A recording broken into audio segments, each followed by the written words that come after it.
Jimmy here from Torqit. Today we've got this 2014 Holden Colorado and we're going to install on our 3-inch Torqit exhaust, Pedal Torq throttle controller and the new ModuleMap.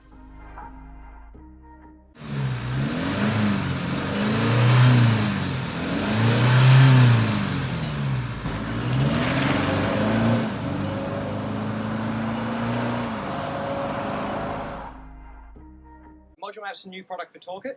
It's a device that allows us to finally actually write a remap for your car no matter where you are in Australia. So it's a device that allows you to store tunes inside the car and you can write them over the top of the map on your ECU whenever you want, wherever you are. So standard, this 2014 Colorado has 147 kilowatts and 500 newton meters, and we've just installed the ModuleMap and the exhaust, and we're going to throw it on the dyno and see what we can get.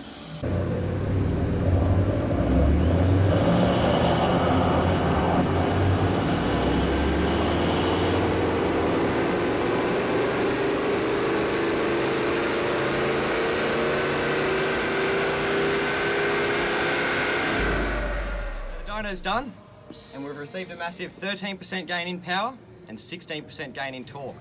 So that's taken the car up to 170 kilowatts and 565 newton meters. With all this gear fitted to the car, it'll take off heaps quicker off the mark, be more responsive, it'll run cooler, the engine will run more efficiently with better fuel economy when you're towing, and it won't feel like it's labouring so hard when it's pulling heavy loads. So give us a call today, tell us about your vehicle, and we'll let you know what we can do.